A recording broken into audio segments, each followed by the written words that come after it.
ঠিক আছে, এবার ঠিক আছে, শুরু করলাম আজকের ক্লাস। আসসালামু আলাইকুম রহমতুল্লাহ। আজকে আমাদের পদার্থবিজ্ঞানের দ্বিতীয় অধ্যায়, যে অধ্যায়টার নাম হচ্ছে গতি, ইংরেজিতে বলে ডাইনামিক্স। এই অধ্যায়ের পরে আজকে আমাদের প্রথম লেকচার। আমি শুরুতেই বলে নিই, এই অধ্যায় সম্পর্কে দুইটা লাইন বলি, যে এই অধ্যায়টা হচ্ছে পদার্থবিজ্ঞানের একদম মানে ভিত্তি আর কি বলতে পারেন, কারণ এই অধ্যায়ের বেসিক প্রত্যেকটা অধ্যায়ে যে কোনোভাবে কাজে লাগে। তো আমরা চেষ্টা করব এই অধ্যায়ের সব কিছু একদম সুন্দরভাবে শেষ করা, কারণ আমি বুঝতেই পারছেন ভিত্তি যদি মজবুত না হয় তারপরে আপনি যাই বানাবেন সেটা কিন্তু মজবুত হবে না, নড়বড়ে হবে। তাই আমরা চেষ্টা করব এই অধ্যায়টা খুবই ভালোভাবে শেষ করার। এই অধ্যায় যদি আমরা ভালোভাবে শেষ করতে পারি, আমাদের সামনের অধ্যায়গুলোতে খুব বেশি প্রেশার দেওয়া লাগবে না, খুব সহজেই হয়ে যাবে। ঠিক আছে, তো এই অধ্যায়টা নিয়ে আমরা আজকে আলোচনা করব, গতি অধ্যায় নিয়ে। তো গতি জিনিসটা কি, আপনারা কি কেউ বলতে পারবেন যে আসলে গতি জিনিসটা কি? গতি জিনিসটা বলতে বোঝাচ্ছে যে, আসেন আমরা একটু গতি অধ্যায় নিয়ে আলোচনা করি। হ্যাঁ, সবার সামনে কি খাতা কলম বই আছে? আচ্ছা। ঠিক আছে, আমি প্রথমে একটা কথা বলে নিই। আছে তো। আমি যা পড়াবো এগুলো পরীক্ষায় আসবে, আপনার বইয়ে যা আছে এটা পরীক্ষায় আসবে না। আপনার বইয়ে দেখবেন কিছু গল্প লেখা আছে, আপনি জেনে অবাক হবেন, বা সামনের ক্লাসে গিয়ে জানবেন, বা আগের ক্লাসে জেনে এসেছেন। এইসব কথাবার্তা লেখা আছে। তো এইসব পড়ে তো আমরা পরীক্ষায় কমন পাবো না, আমাদের পরীক্ষায় সৃজনশীল অ্যান্সার করতে হয়, সেখানে অঙ্ক আসে। কিন্তু আপনি দেখবেন আমাদের ফিজিক্স বইটাই কিন্তু খুব বেশি অঙ্ক নাই। তাই যেভাবে আমি পড়াচ্ছি এভাবে পড়েন, পরীক্ষায় কমন পাবেন। আপনার বইয়ে যা লেখা আছে সেটা আমি পড়াইতে পারি, কিন্তু ওটা পড়লে আপনি পরীক্ষায় কমন পাবেন না, পরীক্ষায় যাই হা হুতাশ করা লাগবে। তাহলে আমি যেটা পড়াচ্ছি সেটা পড়াই ভালো, তাই না? ঠিক আছে, জি আমরা স্যার। আসেন সেটাই পড়ি। তো প্রথমত গতি অধ্যায় পড়তে গেলে আমাদেরকে স্থিতি এবং গতি নিয়ে চিনতে হবে। স্থিতি এবং গতি নিয়ে চিনতে হবে। আসেন স্থিতি এবং গতি নিয়ে চিনার আগে একটা কাজ করি, সেটা হচ্ছে যে একটু মনোযোগ দিবেন। যে মনে করেন আমি যদি জিজ্ঞাসা করি, আপনি কোনো কিছু পরিমাপ করেন, মনে করেন আপনি, আপনার বাড়ি কোথায়? কক্সবাজার। কক্সবাজার, উম, ঠিক আছে। আপনার হ্যাঁ, বাড়ি কক্সবাজারের কোথায়?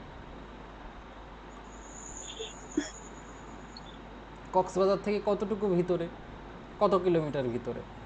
কক্সবাজারের মেইন শহর থেকে কত কিলোমিটার ভিতরে? Maybe 30 kilometre. 30 কিলোমিটার। তার মানে দেখেন, আপনাকে যখন আমি জিজ্ঞেস করতেছি কক্সবাজারের কোথায়, আপনি বললেন কক্সবাজার থেকে 30 কিলোমিটার ভিতরে। তার মানে আপনি একটা জায়গাকে আগে ধরলেন, সেই জায়গা থেকে বিচার করতেছেন, বা সেই জায়গা থেকে পরিমাপ করতেছেন যে আপনার বাড়ি কক্সবাজার থেকে 30 কিলোমিটার ভিতরে। তার মানে দেখেন, একটা বস্তুকে কিন্তু আপনি রেফারেন্স হিসেবে রাখতেছেন। একটা বস্তুকে আপনি কি হিসাবে রাখতেছেন? রেফারেন্স হিসাবে রাখতেছেন। যেই বস্তুটা আপনি রেফারেন্স হিসাবে রাখেন, সেই বস্তুটাকে আমরা বলি প্রসঙ্গ কাঠামো। আর প্রসঙ্গ কাঠামোর সাপেক্ষেই আমরা কি করি জানেন? প্রসঙ্গ কাঠামোর সাপেক্ষেই আমরা নির্ণয় করি কোনো একটা বস্তু স্থির নাকি গতিশীল। ঠিক আছে, তো প্রথমত সেজন্য আমরা দেখেন অবস্থান নিয়ে একটু কথাবার্তা বলবো। এই অবস্থানের সাথেই প্রসঙ্গ কাঠামো আমাদের এই টার্মটা জড়িত। তো প্রথমত দেখেন এখানে অবস্থান নিয়ে কি বলা আছে। আমরা অবস্থান নিয়ে যা বলতে পারি, এখানে খুব একটা লেখার দরকার নাই, বইয়ের উদাহরণগুলাই দেওয়া আছে। তো অবস্থান নিয়ে দেখার আগে দেখেন, এখন আমরা এই যে এটা নিয়ে দেখবো আর কি, প্রসঙ্গ বিন্দু অথবা প্রসঙ্গ কাঠামো। তো এখানে দেখেন কি বলতেছে, কোনো বস্তুর অবস্থান, গতি, স্থিতি, এগুলো আমরা যে বিন্দু অথবা ত্রিমাত্রিক কাঠামোর সাপেক্ষে বর্ণনা করে থাকি তাকে প্রসঙ্গ কাঠামো বা প্রসঙ্গ বিন্দু বলা হয়। তাহলে বুঝতে পারছেন প্রসঙ্গ কাঠামো কি? আপনাকে যা জিজ্ঞাসা করা হচ্ছে দেখবেন আপনি একটা রেফারেন্সের সাহায্যে সেটা অ্যান্সার করতেছেন। যেমন ধরেন, আমরা ওই যে বলি না 5 কিলোমিটার বা 5 মিটার, তো এটা কিন্তু আমরা একটা নির্দিষ্ট রেফারেন্সের সাপেক্ষেই চিন্তা করি, সেজন্য এটাকে আমরা বলি প্রসঙ্গ কাঠামো। প্রসঙ্গ কাঠামো আপনি চিনতে পেরেছেন? আচ্ছা ঠিক আছে, চিনতে না পারলেও আমি আপনাকে আর একটা উদাহরণ দিয়ে আপনি খুব ভালো মতো চিনতে পারবেন। যেমন দেখো, এখানে একটা উদাহরণ দেওয়া আছে যে তোমার স্কুল কোথায়। এই প্রশ্নের জবাব থেকে আমরা জানতে পারবো তোমার স্কুলের অবস্থান। তুমি যদি বলো তোমার স্কুল ঝিলটুলিতে, মানে বাংলাদেশের একটা জায়গা আছে যার নাম হচ্ছে ঝিলটুলি, তাহলে তোমার কথা পুরোপুরি সত্য, কিন্তু এ থেকে আমরা তোমার স্কুলের সঠিক অবস্থান জানতে পারবো না। সঠিক অবস্থান জানতে গেলে তোমাকে অবশ্যই বলতে হবে কোথায় থেকে কোন দিকে কত দূরে। তার মানে দেখেন, আপনি একটা জায়গাকে নির্দিষ্ট করে সেখান থেকে বলতেছেন যে আপনার স্কুলটা কোন দিকে। এই যে যেই জায়গাটাকে নির্দিষ্ট করতেছেন এটাই হচ্ছে আপনার প্রসঙ্গ কাঠামো। সেজন্য দেখেন এখানে সংজ্ঞাটা এরকম যে কোনো বস্তুর অবস্থান, গতি, স্থিতি এগুলো আমরা যে বিন্দু অথবা ত্রিমাত্রিক কাঠামোর সাপেক্ষে বর্ণনা করি, মানে একটা বস্তুর সাপেক্ষে সেটাকে আমরা বর্ণনা করি, তাকে আমরা বলি প্রসঙ্গ কাঠামো। এই প্রসঙ্গ কাঠামোর সাপেক্ষেই আমরা কি করব, কোনো বস্তু স্থির নাকি গতিশীল এটা চিনতে পারবো। দেখেন প্রসঙ্গ কাঠামো, প্রসঙ্গ বিন্দু স্থির এবং গতিশীল উভয়ই হতে পারে। মানে আপনি যার সাপেক্ষে কোনো বস্তু স্থির নাকি গতিশীল নির্ণয় করতে চাইবেন, সেটা বস্তুটা আমাদের হইতে পারে স্থির, হইতে পারে গতিশীল। প্রসঙ্গ কাঠামো স্থির হইতে পারে, গতিশীল হইতে পারে। যেমন মনে করেন আপনি একটা বাসের সাপেক্ষে আপনার অবস্থান নির্ণয় করতে পারেন। আমি আপনাকে একটু বলি, দেখেন মনে করেন আপনি একটা বাসের মধ্যে আছেন, গতিশীল বাস। তো মনে করেন আপনি একটা গতিশীল বাসের মধ্যে আছেন, গতিশীল বাস। আপনি যদি একটা গতিশীল বাসের মধ্যে থাকেন, এটা একটা গতিশীল বাস। দাঁড়ান, কি আসলো, আমি একটু এই দিয়ে আসি।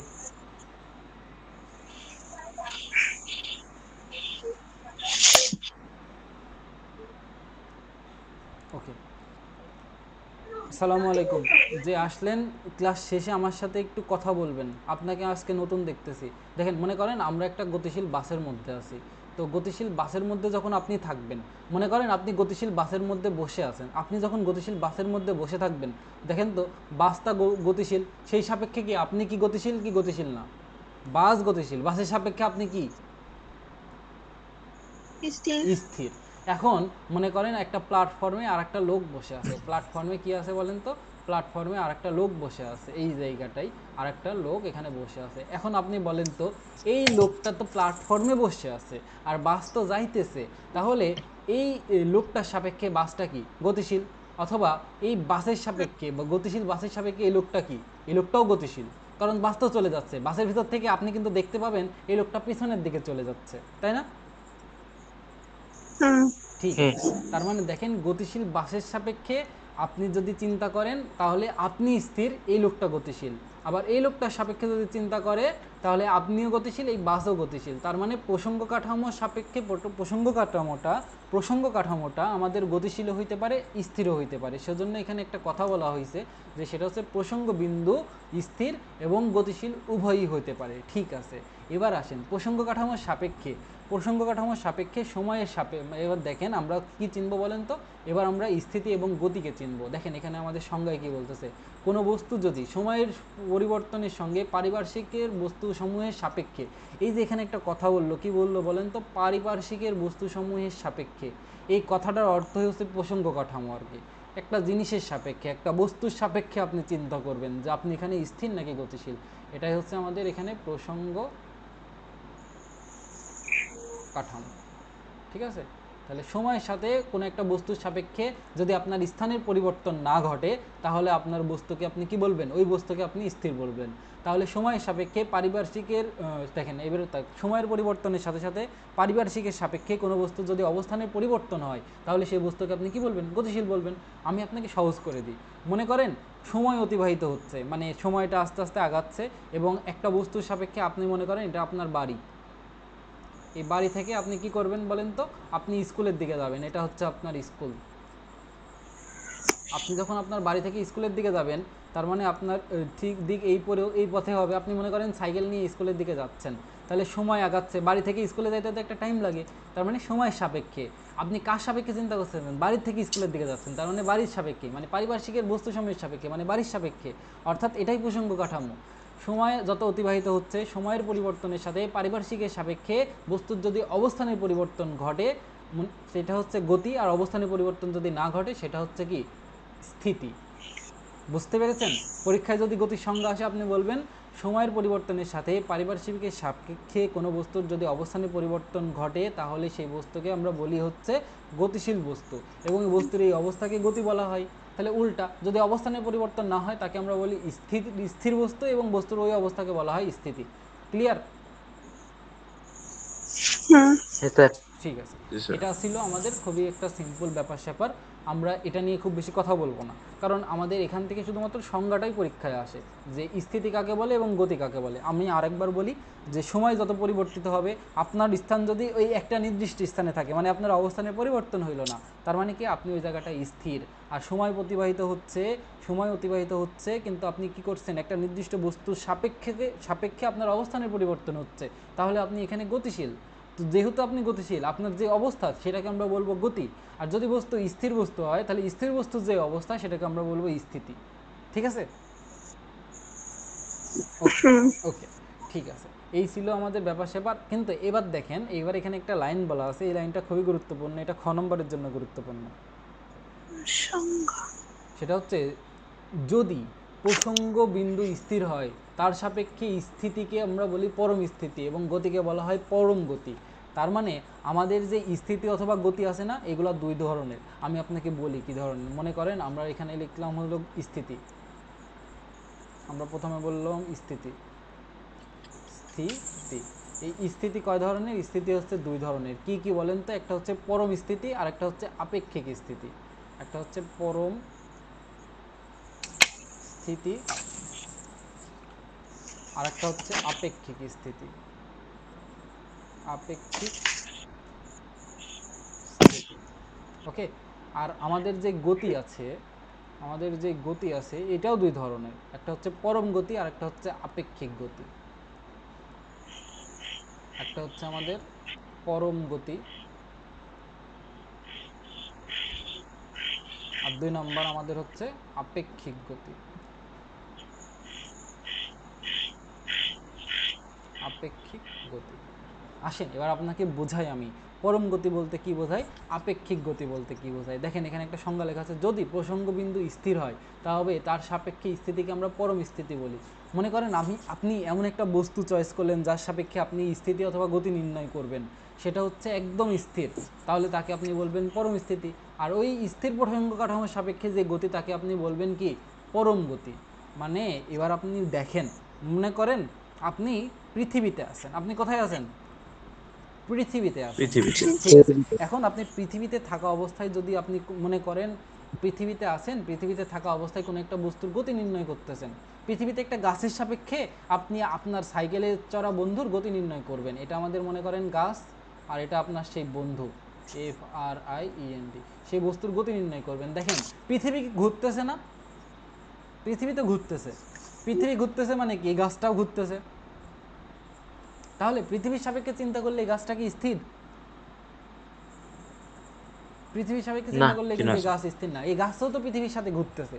তার মানে পৃথিবীর সাপেক্ষে চিন্তা করলে এই গাছ স্থির না।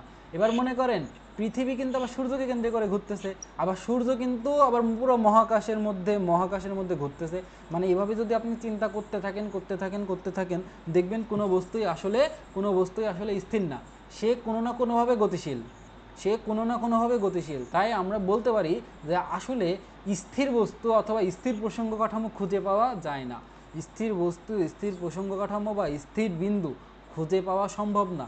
তার মানে কি, পরম স্থিতি বা পরম গতিও সম্ভব না। বুঝছেন?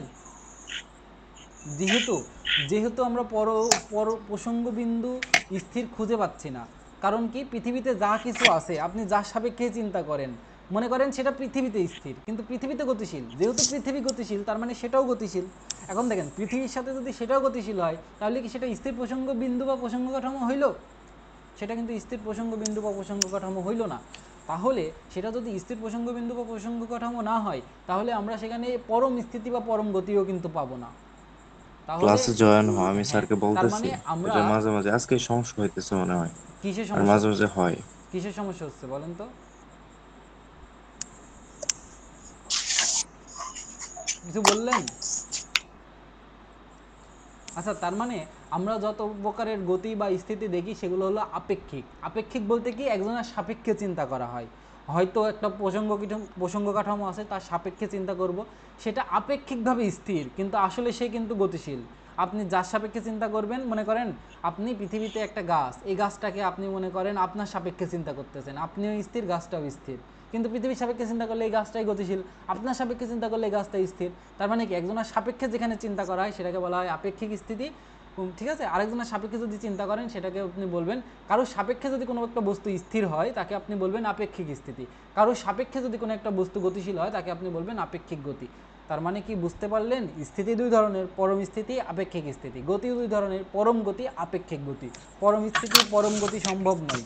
আপেক্ষিক স্থিতি আপেক্ষিক গতি আমরা আশেপাশে যা দেখি এটাই হলো আপেক্ষিক স্থিতি আর আপেক্ষিক গতি। ওকে, আসেন এবার আমরা বিভিন্ন প্রকার গতি নিয়ে কথা বলবো। স্থিতি নিয়ে কথাবার্তা কিন্তু এতটুকুই শেষ, ঠিক আছে? স্থিতি নিয়ে কথা, স্থিতি এবং গতি নিয়ে কথাবার্তা এতটুকুই শেষ। এবার আমরা গতি নিয়ে এই অধ্যায়টা শুরু করব। দেখেন এই অধ্যায়ে গতি, এই যে আমরা দেখেন বলি গতি, এই অধ্যায়টা তো আমাদের নামই হচ্ছে গতি। এই যে গতি, এটার ইংরেজি নাম হচ্ছে ডাইনামিক্স, ডাইনামিক্স। আর এই যে স্থিতি, স্থিতি, এটার ইংরেজি নাম হচ্ছে স্ট্যাটিস্টিক্স, স্ট্যাটিক, STATIC, স্ট্যাটিক্স। এই অধ্যায়ে কিন্তু আমরা শুধুমাত্র এই গতি নিয়ে আলোচনা করব, স্থিতি নিয়ে কোনো আলোচনা করব না। আমরা এই অধ্যায়ে শুধুমাত্র গতি নিয়ে পড়াশোনা করব। তাহলে আমাদের স্থিতি চেনা হইলো, গতি চেনা হইলো। এবার আমরা গতি নিয়ে পড়াশোনা শুরু করতে পারি, ঠিক আছে? পারি? ঠিক আছে, যেহেতু আমরা গতি চিনে ফেললাম যে প্রসঙ্গ কাঠামোর সাপেক্ষে কোনো একটা বস্তু যদি অবস্থানের পরিবর্তন করে তাহলে তাকে আমরা গতিশীল বস্তু বলবো, আর গতিশীল বস্তুর যে অবস্থা তাকে আমরা গতি বলবো। ঠিক আছে, এবার আমরা একটু দেখব যে আসলে আমাদের বিভিন্ন প্রকার গতি আছে। তাহলে গতির সংজ্ঞা আমরা চিনলাম, এবার আমরা দেখব যে বিভিন্ন প্রকার গতি আছে। এখন বিভিন্ন প্রকার গতিগুলো আসলে কয়টা? আমাদের বইয়ে টোটাল 5 ধরনের গতি নিয়ে কথাবার্তা বলা আছে। এর বাইরেও বিভিন্ন প্রকার গতি থাকতে পারে, সেগুলো আমরা হায়ার লেভেলে বা আপার ক্লাসে উঠলে শিখবো, সমস্যা নেই। কিন্তু আমাদের এসএসসি লেভেল পর্যন্ত 5টা গতি নিয়ে পড়াশোনা করলেই এনাফ, এর বাইরে লাগে না।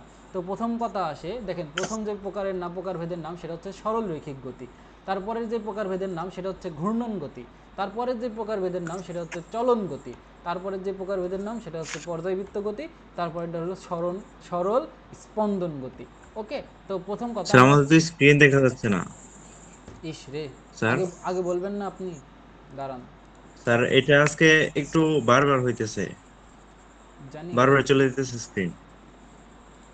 দাঁড়ান, আমি আবার শেয়ার দিতেছি।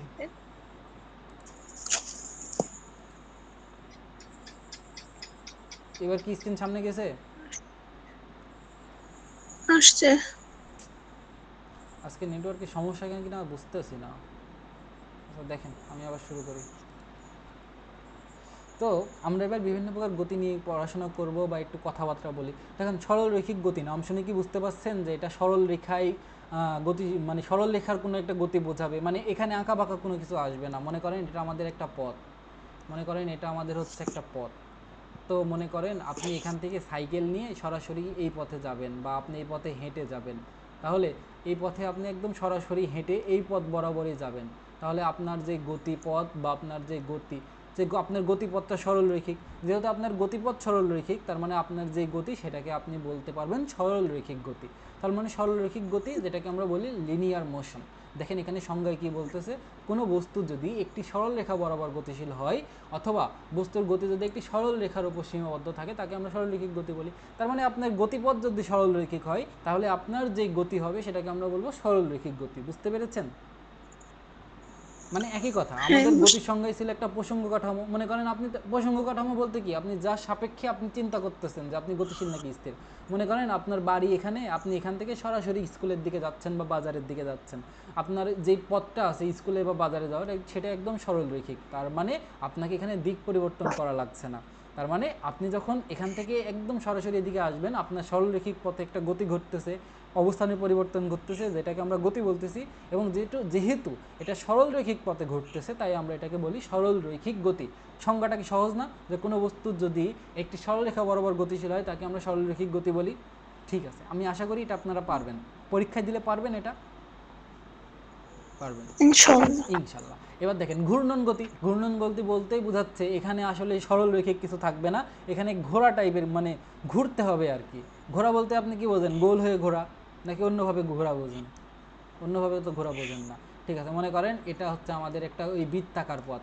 কোনো একটা বস্তু যদি বৃত্তাকার পথে গতিশীল থাকে, মনে করেন আপনি এখান থেকে যাত্রা শুরু করে এই বৃত্তাকার পথে পুরোপুরি ঘুরতেছেন, কী করছেন, এখান থেকে যাত্রা শুরু করে এই বৃত্তাকার পথে পুরোপুরি এইভাবে ঘুরতেছেন, তাহলে আপনার যে গতিপথ সেটা বৃত্তাকার। আপনার যে গতিপথ সেটা যদি বৃত্তাকার হয় তাহলে আপনার যে গতি তাকে আমরা কি বলবো? বৃত্তাকার গতি অথবা ঘূর্ণন গতি। বৃত্তাকার গতি অথবা ঘূর্ণন গতি ইংরেজিতে বলা হয় সার্কুলার মোশন। তাহলে এর আরেকটা নাম হচ্ছে বৃত্তাকার গতি। ঘূর্ণন গতির আরেকটা নাম হচ্ছে আমাদের বৃত্তাকার গতি। তো বৃত্তাকার ঘূর্ণন গতির ক্ষেত্রে গতিপথ যে সবসময় সুন্দরভাবে বৃত্তাকার হবে তাও না, এরকম চ্যাপ্টাও হইতে পারে, কারণ এটাও আমাদের বক্রপথ টাইপের। সেজন্য মনে করেন আপনি যদি এরকম করেন, আপনি যদি মনে করেন এখান থেকে যাত্রা শুরু করে,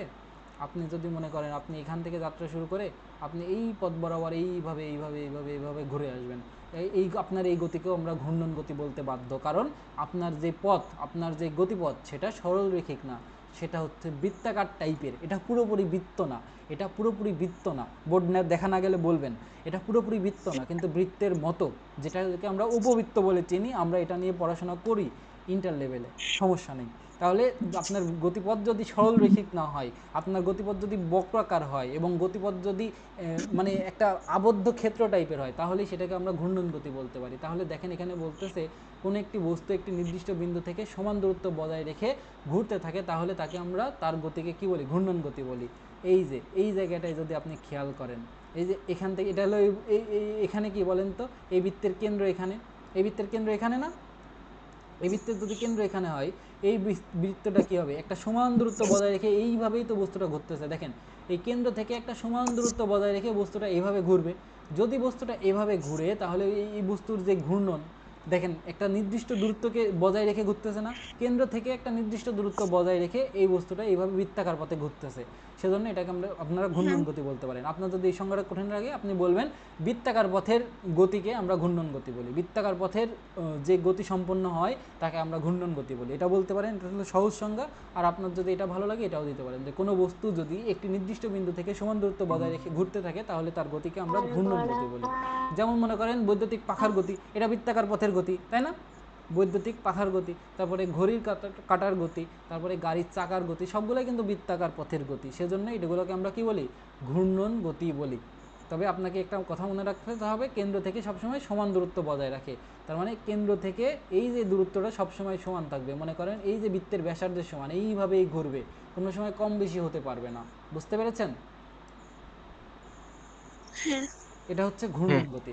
যদি কোনো একটা বস্তু কেন্দ্র থেকে সমান দূরত্ব বজায় রেখে বৃত্তাকার পথে ঘুরে, তাহলে তার গতিকে আমরা ঘূর্ণন গতি বলি। আমি আবার বলতেছি, যদি কোনো বস্তু কেন্দ্র থেকে সমান দূরত্ব বজায় রেখে কোনো একটা বস্তু বৃত্তাকার পথে ঘুরে, তাকে আমরা বলি হচ্ছে ঘূর্ণন গতি। একটু নোট করে নেন তো, ঠিক আছে? একটু নোট করে নেন এটা।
শেষ হয়েছে।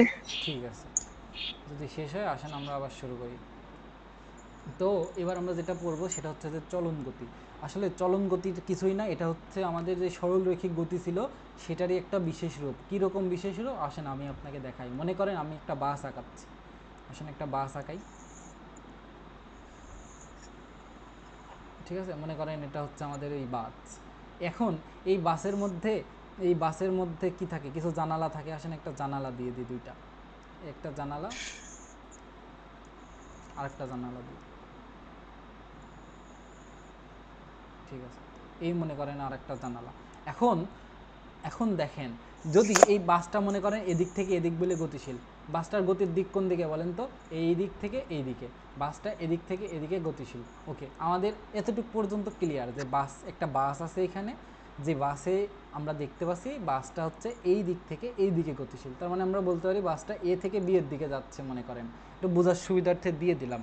এখন বাসটা যখন এদিকে চলবে, মনে করেন বাসটা টি সময় ধরে চললো, টি সময় বা টি সেকেন্ড ধরে চললো, টি সেকেন্ড ধরে চলছে। এখন বাসটা যদি টি সেকেন্ড ধরে চলে, মনে করেন বাসের এইখানে একটা বিন্দু আছে, এই বিন্দুর নাম আমি ধরেন দিলাম পি, বাসের এখানে আরেকটা বিন্দু আছে, এই বিন্দুর নাম দিলাম কিউ। টি সময় ধরে চলে, বাসটা কি আর এখানে থাকবে না, একটু সামনে আগায় যাবে? বলেন তো। সামনে আগায় যাবে। একটু সামনে আগায় যাবে। তো আসেন বাসটাকে একটু সামনে আগাই। তো মনে করেন বাসটা একটু সামনে আগায় গেল, তার মানে কি বাসের এই পি বিন্দুটা কি আর এখানে থাকবে? একটু সামনে আগাবে। তো বাসের পি বিন্দুটা মনে করেন এই জায়গাটায় আসলো, আর বাসের কিউ বিন্দুটা তাহলে মনে করেন এই জায়গাটায় আসলো, তার মানে বাসটা একটু সামনে আগায় এসেছে। ঠিক আছে, তাহলে এমন হবে যে একটা কি হবে বলেন তো, যে একটা গতি, এমন একটা গতি যে যেই ক্ষেত্রে বস্তুর সকল কণা একই সময়ে একই দিকে সমান দূরত্ব অতিক্রম করে। মানে এই যে একটা বাস একটা বস্তুর মধ্যে আমরা দুইটা কণা নিয়েছি, একটা পি বিন্দু নিয়েছি, একটা কিউ বিন্দু নিয়েছি। পি বিন্দুতে একটা কণা আছে, কিউ বিন্দুতে একটা কণা আছে। এই পি কণা এবং কিউ কণা আমরা নাম দিলাম পি কণা এবং কি কণা, যেহেতু টি সময় ধরে চলতেছে, এরা কি করবে, সমান সময়ে একই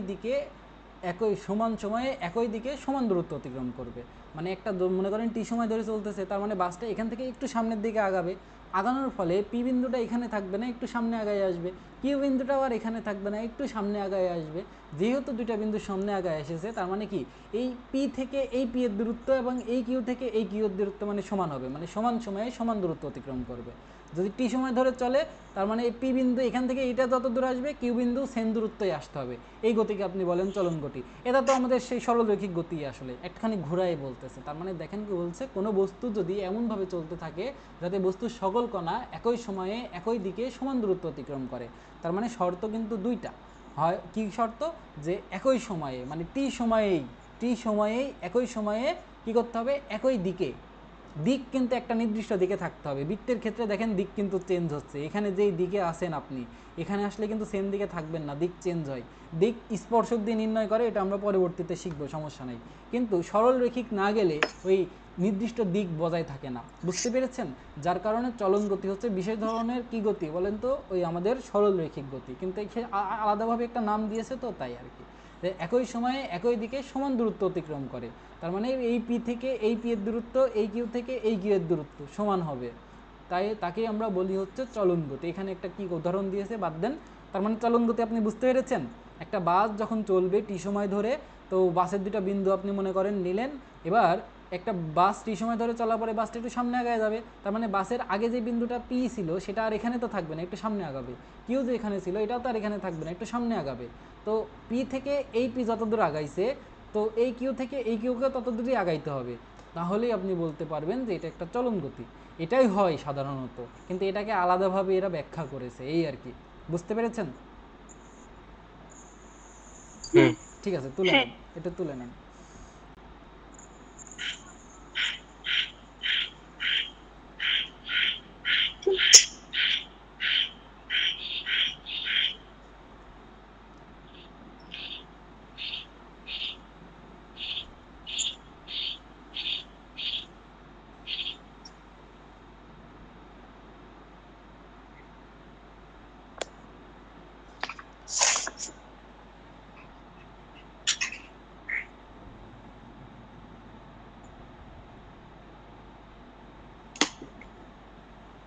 খালি সংজ্ঞাটা তুলবেন আর উদাহরণটা তুলবেন, শেষ।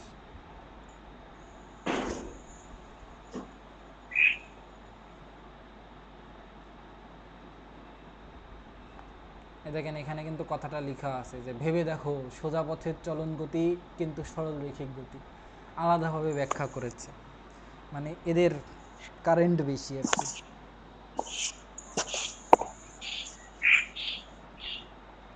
লিখছি, ওকে, উদাহরণের সংজ্ঞাটা লিখছি। ঠিক আছে।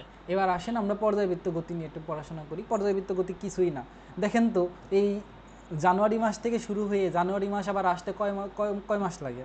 জানুয়ারি মাস থেকে শুরু করে জানুয়ারি মাস আসতে কয় মাস লাগে? 11 মাস। 12 মাস লাগে, হুম, তাই না? হ্যাঁ 12 মাস লাগে। তার মানে দেখেন যে জিনিসটা বারবার ঘুরে ঘুরে আসে, যে জিনিসটা বা যেটা বারবার ঘুরে ঘুরে আসে তাকে আপনি বলেন পর্যায়বৃত্ত গতি। যেমন ধরেন আমি আপনাকে একটা উদাহরণ দিই, মনে করেন এটা আমাদের ঘড়ি, ঠিক আছে? ঘড়ির এখানে কয়টা কাঁটা থাকে বলেন তো? ঘড়ির এখানে কয়টা কাঁটা থাকে? 3টা কাঁটা থাকে না? তিন একটা হচ্ছে সেকেন্ডের কাঁটা, একটা হচ্ছে ঘন্টার কাঁটা, আর একটা হচ্ছে মিনিটের কাঁটা। এরকম 3টা কাঁটা থাকে। এবার ধরেন এই যে সেকেন্ডের কাঁটা, সেকেন্ডের একটা কাঁটা আছে না? এই কাঁটা কি করে? এই কাঁটা এখান থেকে ঘুরে আবার এখানে আসতে তার সময় লাগে কত বলেন তো? কত সময় লাগে? 60 সেকেন্ড। 60 সেকেন্ড সময় লাগে। আপনারা ঘড়ি চিনেন? অ্যানালগ ঘড়ি চিনেন? এই সত্যি করে বলেন তো, চিন অ্যানালগ ঘড়ি চিনেন? এই অ্যানালগ ঘড়ি চিনেন? রেসপন্স করে চিনবো না। না। ঠিক আছে, অ্যানালগ ঘড়ি যদি চিনেন, আমার কথা কি ক্লিয়ার শোনা যাচ্ছে? যাচ্ছে। এই দেখেন, তাহলে অ্যানালগ ঘড়িতে কি হয়? আমাদের এই অ্যানালগ ঘড়িতে যেই সেকেন্ডের কাঁটা থাকে, সে একদম মাথার উপরে যে 12 থাকে, সেই 12 থেকে ঘুরে আবার ওই 12তে আসতে তার সময় লাগে কত? 60 সেকেন্ড। 60 সেকেন্ড টাইম লাগে না? হ্যাঁ হ্যাঁ। আবার দেখেন, আমাদের যদি এটা মিনিটের কাটা হয়, এটা যদি মিনিটের কাটা হয়, এই মিনিটের কাটা 12 থেকে শুরু করে আবার 12তে আসতে ঘুরে তার টাইম লাগে কত? 60 মিনিট। 60। 60 মিনিট। ঠিক আছে। এবার দেখেন, আমাদের যদি ঘন্টার কাটা হয়, এই ঘন্টার কাটা 12 থেকে ঘুরে আবার 12তে আসতে তার টাইম লাগে কত? 12 ঘন্টা টাইম লাগে। বুঝতে পারছেন? তার মানে প্রত্যেকটা কাটাই কিন্তু একটা নির্দিষ্ট সময় পর পর একটা নির্দিষ্ট বিন্দুকেই কেন্দ্র করে, নির্দিষ্ট বিন্দুকেই অতিক্রম করতেছে। দেখেন, আপনি যদি সেকেন্ডের কাটাটা ধরেন, সেকেন্ডের কাটা কি করছে? 60 সেকেন্ড পর পর এইভাবে ঘুরে ঘুরে একটা নির্দিষ্ট বিন্দুকে অতিক্রম করতেছে। মনে করেন আপনি এই বিন্দুকে 12 নাম দিলেন, এই যে এই বিন্দুকে কি করলেন বলেন তো? 12 নাম দিলেন। তাহলে এই সেকেন্ডের কাটা যা করতেছে সেটা কি করতেছে দেখেন, সেকেন্ডের কাটা এখান থেকে 12, এখান থেকে যাত্রা শুরু করছে, তো যাত্রা শুরু করে ঘুরছে ঘুরছে ঘুরছে ঘুরছে ঘুরতে ঘুরতে আবার এখানে আসে। তার মানে একটা নির্দিষ্ট সময় পর পর একটি নির্দিষ্ট বিন্দুকে নির্দিষ্ট দিক থেকে অতিক্রম করতেছে।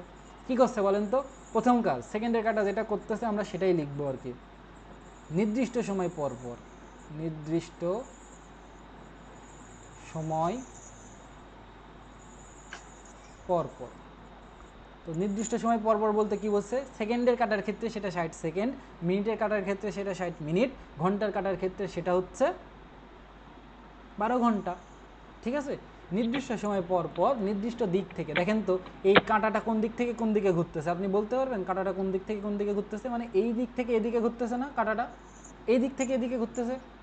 তার মানে নির্দিষ্ট দিক, দিকটাও কিন্তু নির্দিষ্ট, যে এই দিক থেকেই এদিকে ঘুরতেছে। তাহলে নির্দিষ্ট সময় পর পর নির্দিষ্ট দিক থেকে, নির্দিষ্ট দিক থেকে কি করতেছে বলেন তো? একটি নির্দিষ্ট বিন্দুকে অতিক্রম করতেছে। এই যে 12 নম্বর, 12 দিয়ে যে বিন্দুটার নাম দিয়েছি, মানে 12টার টাইম এটা। তো 12 বিন্দুটাকে এই সেকেন্ডের কাটা 60 সেকেন্ড পর পর অতিক্রম করতেছে, মিনিটের কাটা 60 মিনিট পর পর অতিক্রম করতেছে, ঘন্টার কাটা 12 ঘন্টা পর পর অতিক্রম করতেছে। তো আমরা বলবো যে নির্দিষ্ট বিন্দুকে, নির্দিষ্ট সময় পর পর নির্দিষ্ট দিক থেকে নির্দিষ্ট বিন্দুকে, নির্দিষ্ট বিন্দুকে অতিক্রম করে। তাহলে দেখেন, এই যে এই ঘন্টার কাঁটা, মিনিটের কাঁটা অথবা সেকেন্ডের কাঁটা, এই 3টা বৈশিষ্ট্য দেখাচ্ছে, শো করতেছে। মানে এগুলা তার ফিচার, যে একটা নির্দিষ্ট সময় পর পর নির্দিষ্ট দিক থেকে নির্দিষ্ট বিন্দুকে অতিক্রম করে। কোনো একটা বস্তুর গতি যদি এই 3টা শর্ত মানে, তাহলে তাকে আমরা বলি পর্যায়বৃত্ত গতি। কোনো একটা বস্তুর গতি যদি এই 3টা শর্ত মানে, তাকে আমরা বলি পর্যায়বৃত্ত গতি। আসেন দেখি সংজ্ঞাতে কি বলছে।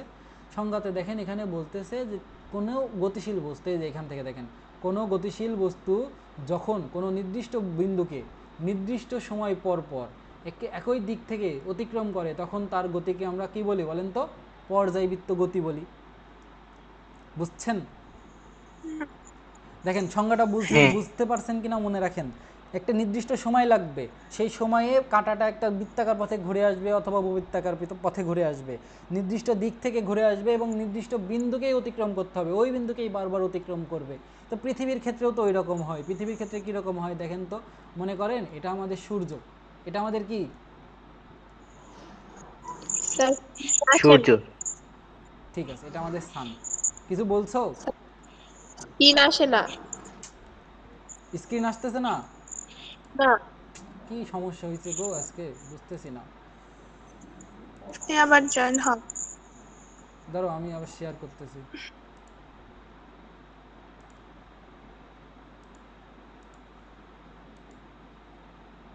আবার শেয়ারও তো হয় না। ওকে, ধরো। আজকে কি সমস্যা হয়েছে এবার দেখো তো, গেছে নাকি? গেছে? হ্যাঁ, স্যার আপনার ওইখানে মনে হয় নেটওয়ার্ক প্রবলেম। আমার নেট তো ভালোই ছিল গো, বুঝতেছি না। যাই হোক, মনে করো এটা আমাদের সূর্য। এই সূর্যের আশেপাশে আমাদের কয়টা গ্রহ আছে তোমরা জানো? সূর্যের আশেপাশে কয়টা গ্রহ আছে? আন্টি। কয়টা আছে? বুধ, শুক্র, পৃথিবী, মঙ্গল, বৃহস্পতি, শনি, ইউরেনাস, নেপচুন। নেপচুন তার গ্রহ নাই, ইউরেনাস। আন্টি। 8টা না 7টা? 8টা মনে হয়। 8টা। বুধ, শুক্র, পৃথিবী, মঙ্গল, বৃহস্পতি, শনি। কি বললাম? বুধ, শুক্র, পৃথিবী, মঙ্গল, বৃহস্পতি, শনি, ইউরেনাস, নেপচুন, এই 8টা গ্রহ আছে।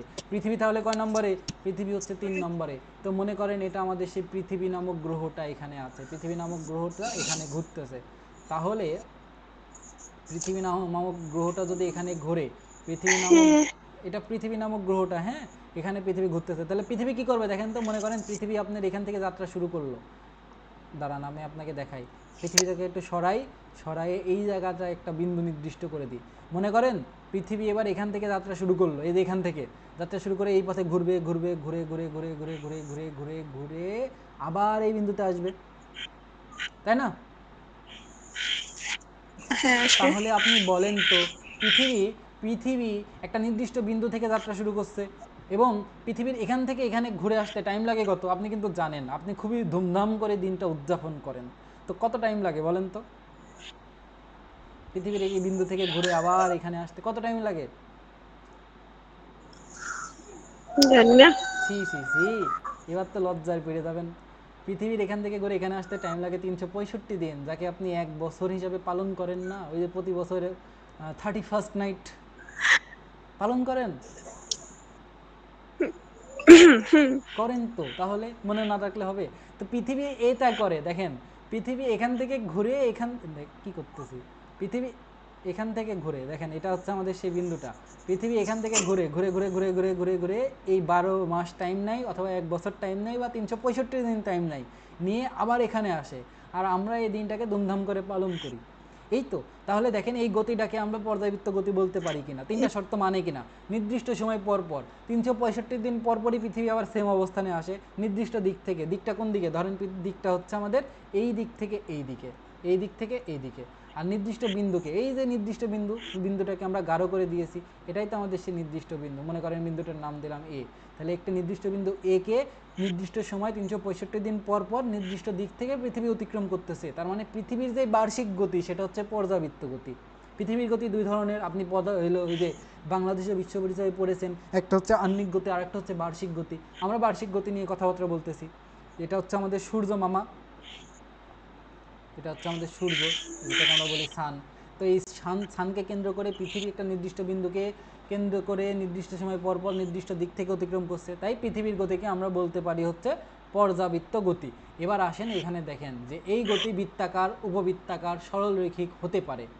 ঠিক আছে, মানে গতিটা এইরকমও হইতে পারে, বৃত্তাকার হইতে পারে, উপবৃত্তাকার হতে পারে। বৃত্তাকারের উদাহরণ একটা দিয়েছি ঘড়ির, এই যে এটা যে এটা দিলাম এটা হচ্ছে উপবৃত্তাকার, মানে কক্ষপথগুলো আসলে বৃত্তাকার হয় না, উপবৃত্তাকার হয় এটা। আবার সরলরেখিকও হইতে পারে, যেমন মনে করেন একটা ইঞ্জিন, ইঞ্জিন দেখেছেন আপনারা? ইঞ্জিনের নাম শুনেছেন? ইঞ্জিন, ওই যে গাড়িতে ইঞ্জিন থাকে না? হ্যাঁ স্যার। হ্যাঁ, গাড়িতে মনে না। করেন ইঞ্জিন থাকে। সেই ইঞ্জিনগুলা কি করে আমি আপনাকে দেখাই, দাঁড়ান। এই যে মনে করেন গাড়িতে এরকম ইঞ্জিন থাকে, গাড়িতে যে ইঞ্জিন থাকে না সেইগুলাই দেখেন এইভাবে উঠানামা করে, মানে আপ ডাউন করে, যার কারণে ওখান থেকে গতিশক্তি তৈরি হয়, সেই গতিশক্তি দিয়ে ইঞ্জিন চলে আর কি। তো দেখেন এইভাবে যখন আপ ডাউন করতেছে, তার মানে গতির দিকটা কীরকম বলেন তো? এখানে এরকম সরলরৈখিক না, আপনি যদি এরকম একটা সরল রৈখিক দেন তাহলেই কিন্তু দেখবেন যে কি করতেছে, আপনি একটা বিন্দু নির্দিষ্ট করে দেন, আপনি এই বিন্দুটা নির্দিষ্ট করে দেন, মনে করেন এটা এ বিন্দু নির্দিষ্ট করে দিলাম, তারপরে দেখেন এবারে ইঞ্জিনে ধরেন মনে করেন এই বিন্দু থেকে একটু উপরের দিকে উঠবে, আবার এখানে আসবে, আবার এখানে আসবে, আবার এখানে আসবে, তার মানে কি একটা নির্দিষ্ট সময় পর পর এই বিন্দুকে একটি নির্দিষ্ট দিক থেকে অতিক্রম করতেছে, যার কারণে আমরা এটা একটা সরলরৈখিক গতিপথের গতি, সেজন্য একটা সরলরৈখিকও হইতে পারে। বৃত্তাকার গতি মানে পর্যায়বৃত্ত গতি বৃত্তাকার হইতে পারে, উপবৃত্তাকার হইতে পারে, সরলরৈখিক হইতে পারে। ক্লিয়ার একদম? এটা কিন্তু ইতে আসে, ওই যে আমাদের বহুপদী আছে না, যে পর্যায়বৃত্ত গতি কি কি ধরনের হতে পারে, সেখানে আপনার অপশনে বৃত্তাকার থাকবে, উপবৃত্তাকার থাকবে, সরলরৈখিক থাকবে। আপনি যদি একটা বাদ দিয়ে আসেন তাহলে কিন্তু আপনি আর মার্ক পাবেন না। আপনাকে এটা মনে রাখতে হবে, আমাদের পর্যায়বৃত্ত গতি বৃত্তাকার হইতে পারে, উপবৃত্তাকার হইতে পারে, সরলরৈখিক হইতে পারে। দেখেন ফ্যানের পাখার গতি এটা হচ্ছে পর্যায়বৃত্ত গতি, এবং এটা কিন্তু আমাদের ঘূর্ণন গতিও, ঘড়ির কাঁটার গতি এটা আমাদের ঘূর্ণন গতি, আবার সাথে পর্যায়বৃত্ত গতি। আবার এই যে উপবৃত্তাকার গতির মধ্যে আছে পৃথিবীর আহ্নিক গতি, বার্ষিক গতি, আমি বললাম এগুলো অলরেডি। আর সরলরৈখিক গতির মধ্যে আছে ইঞ্জিনের, সিলিন্ডারের, পিস্টনের গতি। আর সূর্যশলাকার গতি আমাদের এখন দরকার নেই। ওকে, আমি বোঝাতে পেরেছি উদাহরণ সহ পুরোটা? একটু তুলে নেন এই যে শর্তগুলো সহ তুলে নেন।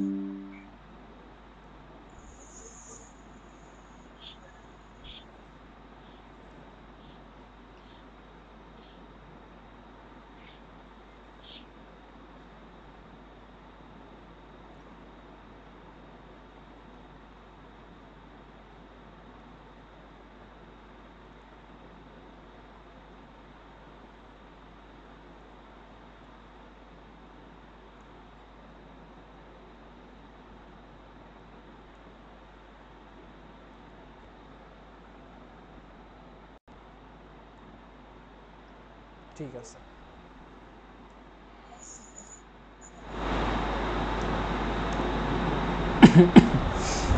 ঠিক আছে।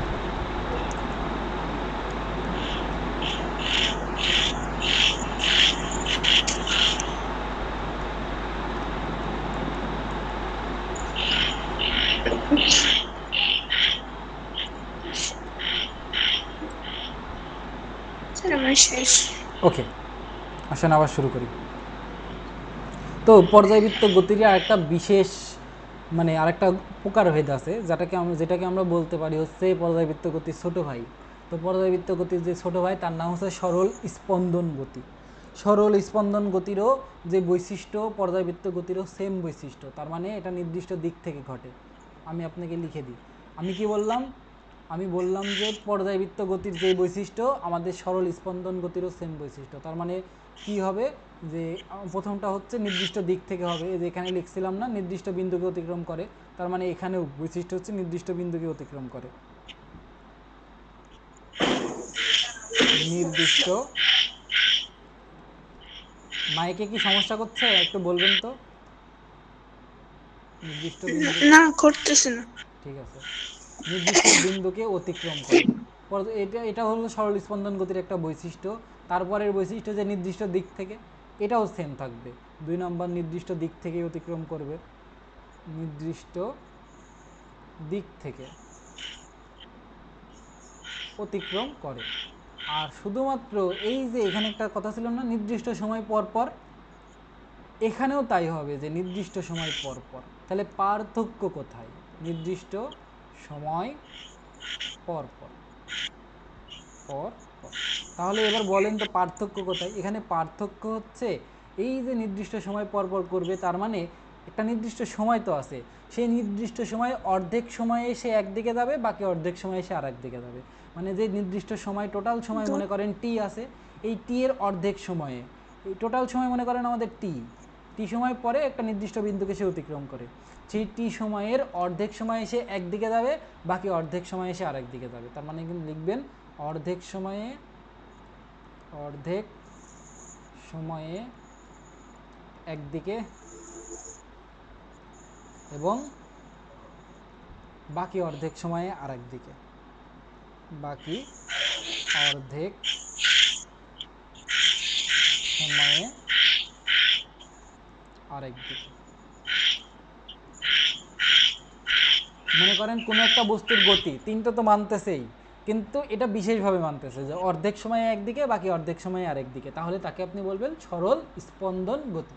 সরল স্পন্দন গতি ইংরেজিতে বলে সিম্পল হারমোনিক মোশন। এটা নিয়ে পদার্থবিজ্ঞানের হায়ার পদার্থবিজ্ঞান অর্থাৎ হায়ার স্টাডিজ, যেটাকে আপনি এইচএসসি বলেন, সেখানে একটা পুরো অধ্যায় পাবেন সিম্পল হারমোনিক মোশন, SHM নামের। ঠিক আছে, ওখানে এটা নিয়ে বিশদ আলোচনা আছে, আমরা এখানে শুধুমাত্র এটা চিনে রাখলাম। সবই সেম থাকবে, শুধুমাত্র এটা কি হবে, যেটা টোটাল টাইম আমরা যেটাকে পর্যায়কাল বলি বা টাইম পিরিয়ড বলি, সেই টাইম পিরিয়ডের অর্ধেক সময় একদিকে যাবে বাকি অর্ধেক সময় আরেক দিকে যাবে। বলে স্যার একটা উদাহরণ দেন। আপনি তো বললেন ভালো কথা, একটা উদাহরণ তো দিবেন, না হলে আমি বুঝবো কীভাবে। তা সেজন্য একটা উদাহরণ দিই। তো মনে করেন এটা হচ্ছে আমাদের, ঠিক আছে, এখানে একটা আমরা বস্তু লাগাই দিই,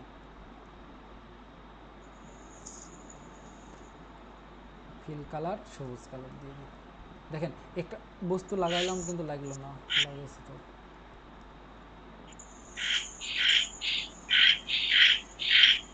আচ্ছা দেখেন এখানে একটা বস্তু টাঙানো হয়েছে।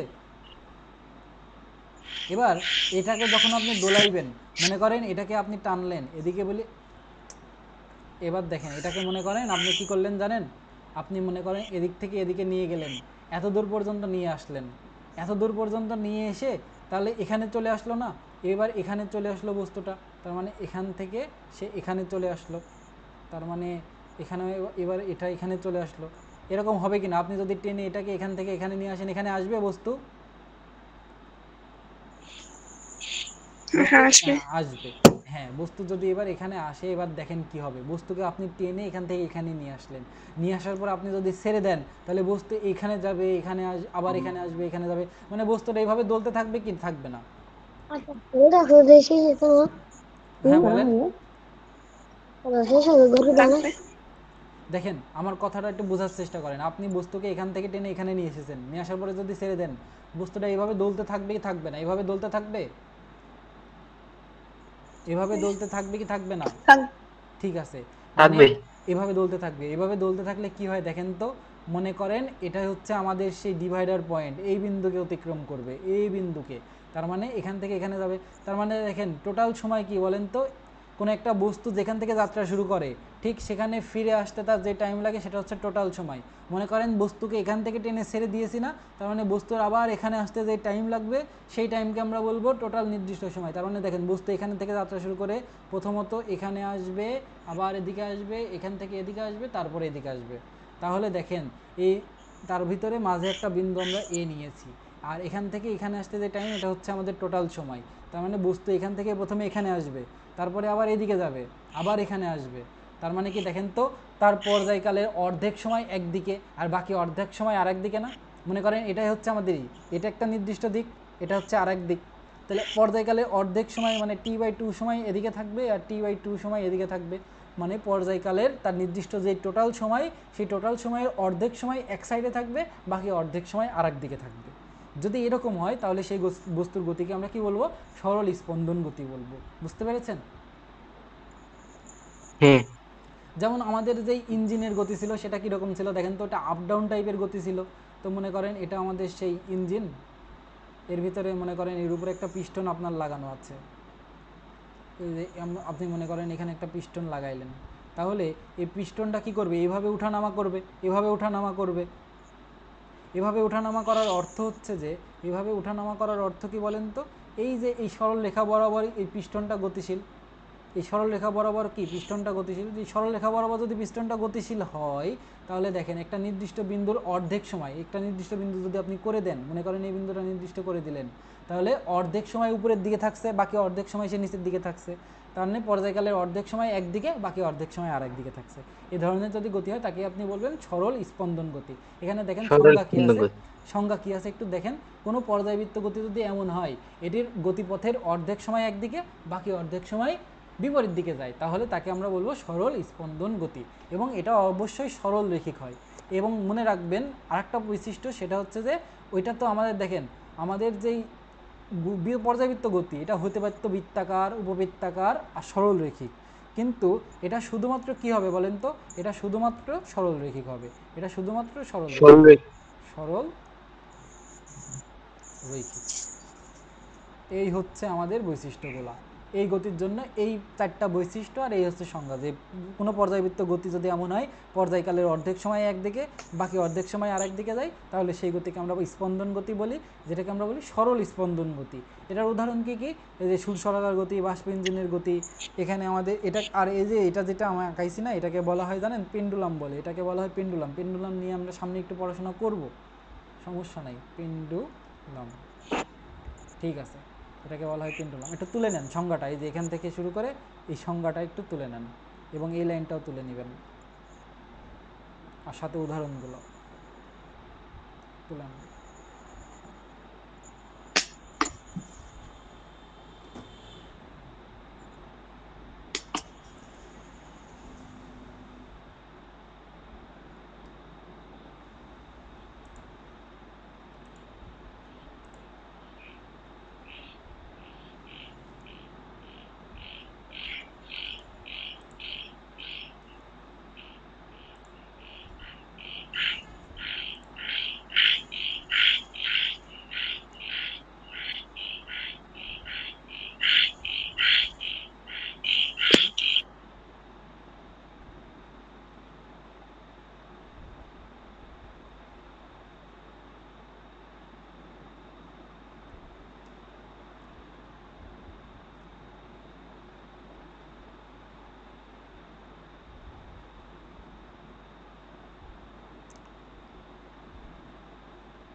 স্যার সরল স্পন্দন গতি শুধু সরল রৈখিক হয়?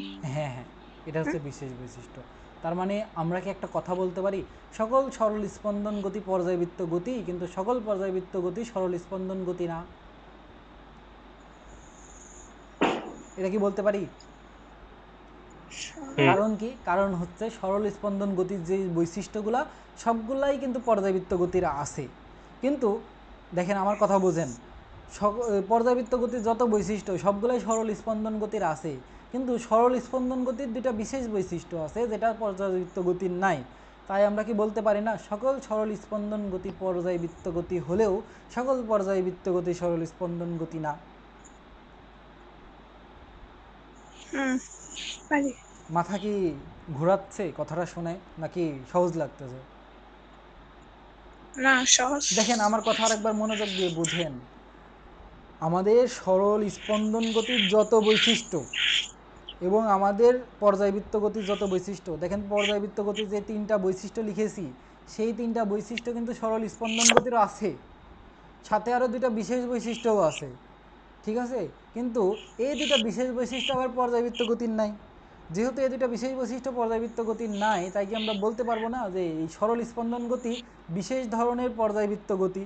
তার মানে সকল সরল স্পন্দন গতি পর্যায়বৃত্ত গতি হলেও সকল পর্যায়বৃত্ত গতি সরল স্পন্দন গতি না।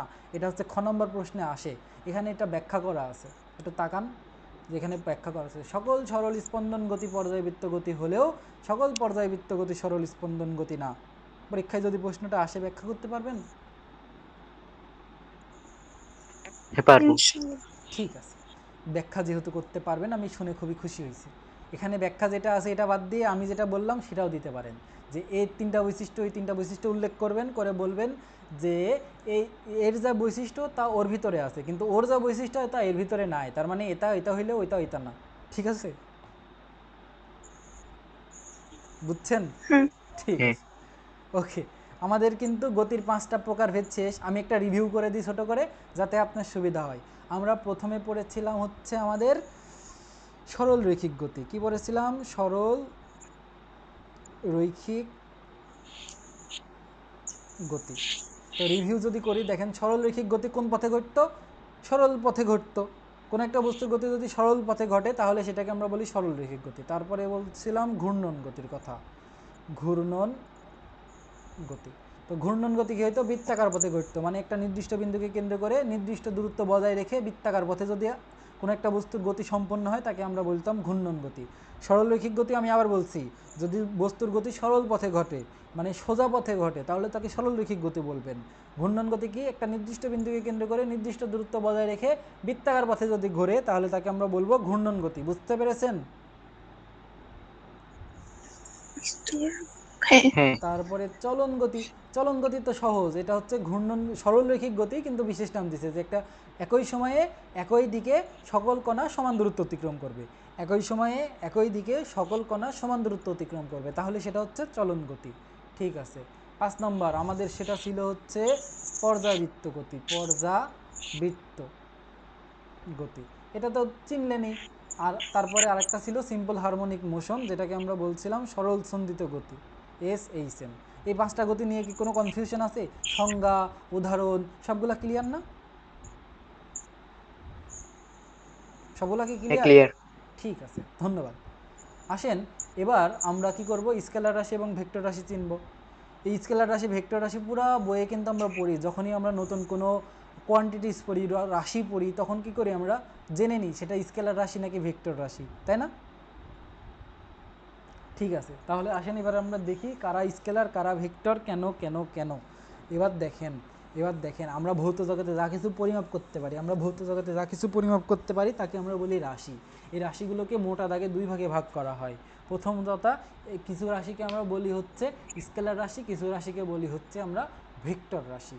তাহলে এখন কাকে স্কেলার বলি কাকে ভেক্টর বলি আমরা চিনব কিভাবে? এটা ডিপেন্ড করে, এটা আসলে খুবই সহজ। যেমন মনে করেন আমি যদি আপনাকে জিজ্ঞেস করি আপনার ভর কত, আপনি কত বলবেন? ধরলাম 48 কেজি। আপনি যদি আপনাকে জিজ্ঞেস করি আপনার ভর কত,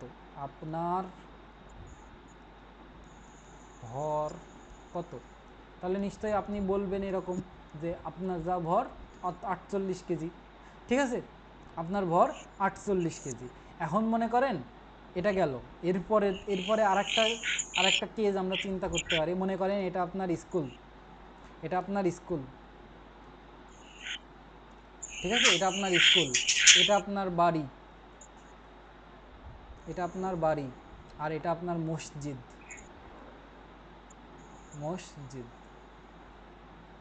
ঠিক আছে, মসজিদটা মনে করেন মসজিদ আছে, ঠিক আছে। এবার মনে করেন আপনি এখানে আছেন, আপনি হচ্ছে এখানে দাঁড়ায় আছেন। এবার আপনাকে এসে জিজ্ঞেস করলো ভাই মসজিদটা কোন দিকে, আপনি কি বলবেন? আপনাকে যদি কেউ এসে জিজ্ঞেস করে ভাই মসজিদটা কোন দিকে, আপনি কি বলবেন?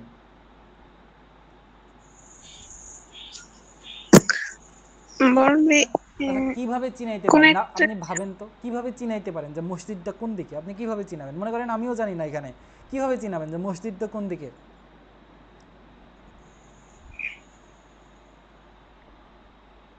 দেখেন আপনি যেভাবে চিনাইতে পারেন। স্কুল হ্যাঁ বলেন, সমস্যা নাই। দেখেন এই যে আপনি কোন এখানে আছেন, আপনি একটা বলতে পারেন এখান থেকে সোজাসুজি সামনের দিকে 50 মিটার গেলেই আপনি মসজিদটা পেয়ে যাবেন।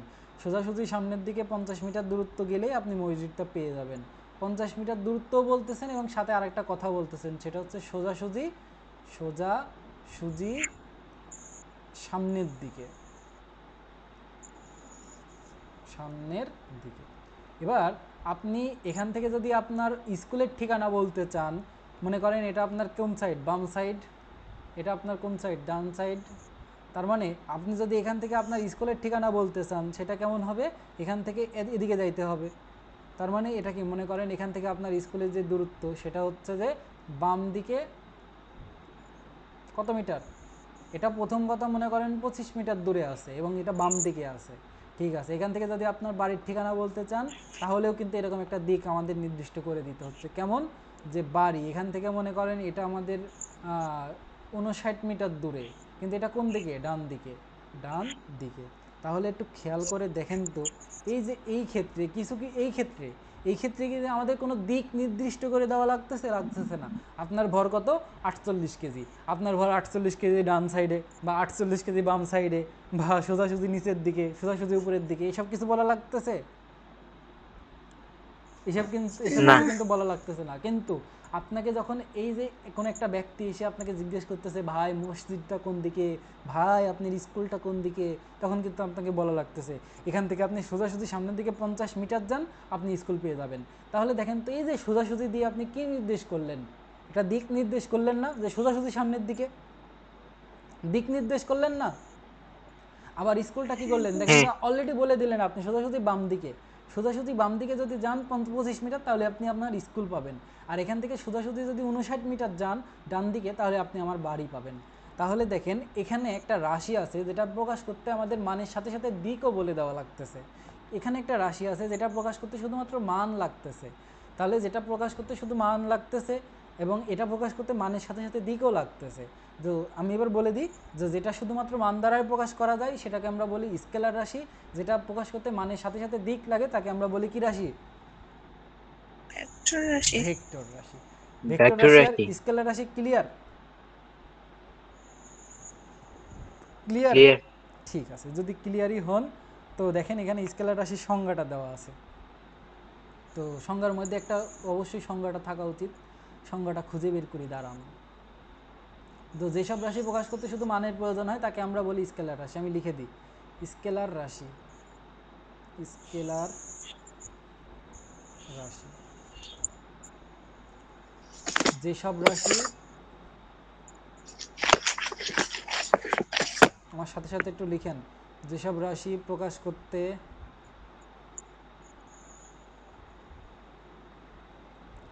শুধুমাত্র মানের প্রয়োজন হয়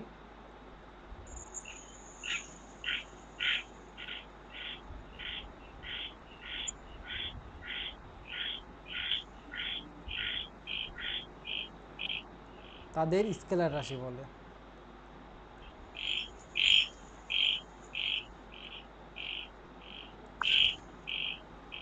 তার মানে সংজ্ঞা থেকেই বুঝতে পারছেন যে এখানে দিকের কোনো প্রয়োজন হয় না।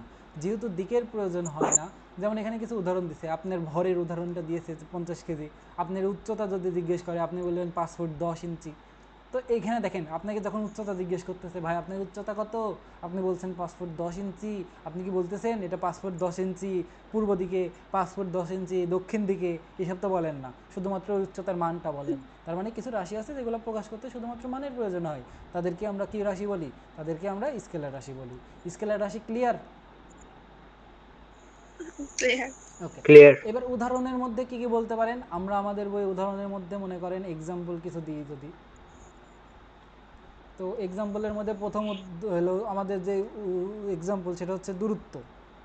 দূরত্বের শুধু মান আছে কোনো দিক নাই। যেমন আমাদের দ্রুতি, দ্রুতির শুধু মান আছে কোনো দিক নাই, ঠিক আছে। তারপরে আমাদের কাজ, কাজের শুধু মান আছে কোনো দিক নাই, আমরা শিখে এসেছি। শক্তি, শুধু মান আছে কোনো দিক নাই। চিনতে পারছেন এগুলা? তারপরে চাপ, চাপের শুধু মান আছে কোনো দিক নাই, আমরা কিন্তু এগুলো ওই যে ওইসব অধ্যায় কিন্তু পড়েছি অলরেডি। তাই কিছু উদাহরণ এখানে লিখে দিলাম, যেমন দেখেন এখানে দিয়েছে দৈর্ঘ্য, ভর, সময়, তাপমাত্রা, তড়িৎ প্রবাহ, রোধ, কাজ, শক্তি, ক্ষমতা, দ্রুতি, সবগুলাই কি রাশি? স্কেলার রাশি।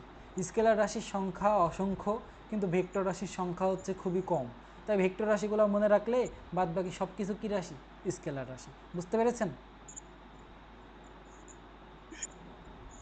বুঝতে পারলেন? স্কেলার রাশির সংখ্যা অসংখ্য, ভেক্টর রাশির সংখ্যা কম। তাই আমরা কি করব? ভেক্টর রাশিগুলো মনে রাখবো। তাহলে কি হবে যে বাদ বাকি সবগুলাই স্কেলার রাশি। ঠিক আছে, আসেন এবার আমরা ভেক্টর রাশি নিয়ে কথা বলি। তার মানে কি, যে রাশি প্রকাশ করতে মানের সাথে সাথে দিকের প্রয়োজন তাকে আমরা কি রাশি বলবো? ভেক্টর রাশি। ভেক্টর রাশি। যে রাশি প্রকাশ করতে মানের সাথে সাথে দিক প্রয়োজন, যে রাশি প্রকাশ করতে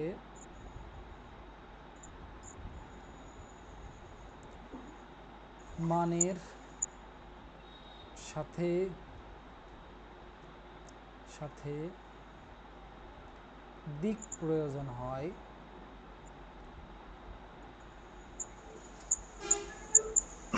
তাকে ভেক্টর রাশি বলে।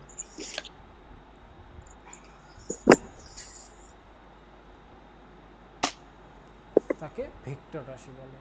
ঠিক আছে, এটা বুঝতে পারলেন যেসব রাশি প্রকাশ করতে মানের সাথে সাথে দিকের প্রয়োজন হয় তাকে আমরা ভেক্টর রাশি বলি। তার মানে শুধুমাত্র মান দ্বারা বা শুধুমাত্র দিক দ্বারা ভেক্টর রাশিকে সম্পূর্ণরূপে প্রকাশ করা যায় না। ভেক্টর রাশিকে সম্পূর্ণ যদি প্রকাশ করতে চান আপনাকে মান এবং দিক দুইটাই বলে দিতে হবে। বুঝতে পেরেছেন? বুঝছি। ঠিক আছে, এখানে একটা মজার ব্যাপার বলেছে, দেখেন আসলে এই ব্যাপারটা মজার, যে এই শ্রেণীতে তোমরা শুধুমাত্র স্কেলার রাশি নিয়ে কাজ করবা। তার মানে কি এখানে আমাদের ভেক্টর রাশি নিয়ে অতটা ঝামেলা নাই, আমরা শুধুমাত্র চিনে রাখবো যে আসলে ভেক্টর রাশি প্রকাশ করতে মানের সাথে সাথে কার প্রয়োজন হয়, দিকের প্রয়োজন হয়। ভেক্টর রাশি নিয়ে বিশদ আলোচনা আমাদের দরকার নাই। কেন? কারণ আমাদের অলরেডি বলে দিল যে এই শ্রেণীতে আমরা 9-10-এ এসে শুধুমাত্র স্কেলার রাশি নিয়ে কাজকাম করি, ভেক্টর রাশি নিয়ে নাড়াচাড়া করি না। তার মানে ভেক্টর রাশির দিক নিয়ে আলোচনা করি না। তাই আর কি ভেক্টর রাশি নিয়ে অতটা টেনশন নাই। উদাহরণের মধ্যে আছে দেখেন কি, সরণ, তারপরে আছে বেগ, ত্বরণ, মন্দন, বল, ওজন, তড়িৎ প্রবাহ, তড়িৎ বিভব না কিন্তু তড়িৎ প্রবাহ, তড়িৎ প্রাবল্য, অভিকর্ষ মহাকর্ষ প্রাবল্য, ভরবেগ, তড়িৎ চৌম্বক ক্ষেত্র, তড়িৎ ক্ষেত্র, সবগুলাই কী রাশি বলেন তো? ভেক্টর রাশি। এগুলো মনে রাখলেই বাকিগুলা কি হয়ে যায়, এগুলো মনে রাখলে বাকিগুলো হচ্ছে আমাদের স্কেলার রাশি হয়ে যায়। এই ভেক্টর রাশি মনে রাখার জন্য একটা ছন্দ আছে, বুঝছেন? যে ছন্দটা প্রয়োজন নাই, এই ছন্দ মনে রাখতে ছন্দ দেওয়া লাগে। তাই আর কি আমরা ছন্দ দিয়ে মনে রাখবো না, নর্মালি মনে রেখে দেবো। সরণ দেখেই চিনতে পারছি এটা একটা ভেক্টর রাশি। বেগ, ত্বরণ, মন্দন, বল, ওজন, তড়িৎ প্রবাহ, তড়িৎ প্রাবল্য, মহাকর্ষ প্রাবল্য, ভরবেগ, চৌম্বক ক্ষেত্র, এগুলো একটু কয়েকবার পড়লেই মনে হয়ে যাবে। আর পুরো বই যখন স্যার শেষ। হ্যাঁ বলো। ভর স্কেলার রাশি। ভর স্কেলার রাশি, কিন্তু এই যে ভরের সাথে আবার বেগ আছে না, তো যেহেতু ভরের সাথে বেগ আছে, বেগ তো ভেক্টর রাশি, ভেক্টরের সাথে স্কেলার গুণ দিলে টোটালটাই ভেক্টর হয়ে যায়। সেজন্য ভর বেগ হচ্ছে ভেক্টর রাশি, বুঝছেন? দেখেন ভরবেগকে আমরা পি আচ্ছা, দ্বারা প্রকাশ করি, আর এর ভিতর আছে এম ভি। এই ভিটা তো ভেক্টর রাশি, এম স্কেলার রাশি ঠিক আছে, কিন্তু ভি তো ভেক্টর রাশি। এখন ভেক্টরের সাথে একটা স্কেলার গুণ দিতেছেন, তাহলে টোটালটাই ভেক্টর হয়ে যায়। ওকে, ঠিক আছে, আমি আশা করি আপনারা বুঝতে পেরেছেন। আচ্ছা। এখন দেখেন আপনি যদি ভেক্টর রাশি পরিবর্তন করতে চান, আপনি যদি ভেক্টর রাশি পরিবর্তন করতে চান তাহলে আপনি কি করতে পারেন? আপনি যদি ভেক্টর রাশির মানের পরিবর্তন করেন, দেখেন তো ভেক্টর রাশির কি কি আছে। ভেক্টর, এই ভেক্টর রাশির কি কি আছে একটু দেখিয়ে আসেন। এই ভেক্টর রাশির মান আছে আর দিক আছে, তাই তো? ভেক্টর রাশির কি কি আছে বলেন হ্যাঁ, তো? মান আছে আর দিক মান আছে। ও দিক উভয় আছে। মান, দিক, মান আছে আর দিক আছে। এখন যদি আপনি ভেক্টর রাশি পরিবর্তন করতে চান, আপনি যদি শুধু মানের পরিবর্তন করেন, আপনি যদি শুধু মানের পরিবর্তন করেন, ভেক্টর রাশি কি পরিবর্তন হবে? হবে। না। হবে, অবশ্যই হবে, কেন হবে না? মানে আপনি দেখেন আপনার আপনার হচ্ছে কি বলবো, কি উদাহরণ দেব এখানে, আপনার দুইটা হাত, যে কোনো একটা হাত লড়াইলেই তো আপনার অবস্থানের পরিবর্তন হবে, তাই না? মনে করেন আপনি হচ্ছে এটা, এখন আপনার এই হাতটা নড়াইলে আপনার অবস্থানের পরিবর্তন হবে না? বা এই হাতটা নড়াইলে কি আপনার অবস্থানের পরিবর্তন হবে না? অবশ্যই হবে। তার মানে আপনি যদি শুধু মানের পরিবর্তন করেন তাও ভেক্টর রাশি পরিবর্তিত হবে, আপনি যদি দিকের পরিবর্তন করেন তাও ভেক্টর রাশি পরিবর্তন হবে, আপনি যদি মান এবং দিক উভয়ই পরিবর্তন করেন তাও ভেক্টর রাশির পরিবর্তন হবে। তার মানে ভেক্টর রাশির পরিবর্তন কয়ভাবে করা সম্ভব? 3 ভাবে না? তিন। যে শুধুমাত্র মানের পরিবর্তন করলে ভেক্টর রাশি পরিবর্তন করতে পারবো, শুধু দিকের পরিবর্তন করলে ভেক্টর রাশি পরিবর্তন করতে পারবো, অথবা মান অথবা দিক দুটাই যদি একসাথে পরিবর্তন করি তাও ভেক্টর রাশি পরিবর্তিত হচ্ছে। ওকে, সো সেজন্যই দেখেন এখানে ঠিক। একটা একটা কথা লেখা আছে, একটি কথা মাথায় রাখবা, যে যেটা হচ্ছে ভেক্টর রাশির মান এবং দিক উভয়ই নির্ভরশীল, উভয়ের উপরে নির্ভরশীল। তাই ভেক্টর রাশির পরিবর্তন 3 ভাবে হতে পারে। শুধুমাত্র মানের পরিবর্তন করলে আমরা ভেক্টর রাশি পরিবর্তন করতে পারবো, শুধুমাত্র দিকের পরিবর্তন হলেও, আর শুধুমাত্র মান এবং দিক উভয়ের সাথে যদি পরিবর্তন করেন তাও কি হয়, ভেক্টর রাশি পরিবর্তন হওয়া বা করা সম্ভব। বুঝতে পেরেছেন? এখানে কিছুই না, এখানে দেখেন কিছু উদাহরণ দেওয়া আছে আর কি, যে স্কেলার রাশির কিছু উদাহরণ দেওয়া আছে, ভেক্টর রাশির কিছু উদাহরণ দেওয়া আছে। আমরা এইসব উদাহরণ নিয়ে কথাবার্তা বলবো না, সামনে যখন ভেক্টর রাশি স্কেলার রাশি নিয়ে একটু কথাবার্তা বলবো তখন এই জিনিসগুলো এমনিই ক্লিয়ার হয়ে যাবে। এখন ভেক্টর রাশিকে প্রকাশ করার কিছু উপায় আছে। দেখেন একটা স্কেলার একটা ভেক্টর আপনি খাতায় কিভাবে বুঝবেন যে এটা স্কেলার রাশি একটা ভেক্টর রাশি? কোনো একটা রাশি, কোনো একটা রাশি তার যে একটা দিক আছে সেটা বোঝানোর জন্য তার মাথার উপরে তীর চিহ্ন দেওয়া হয়।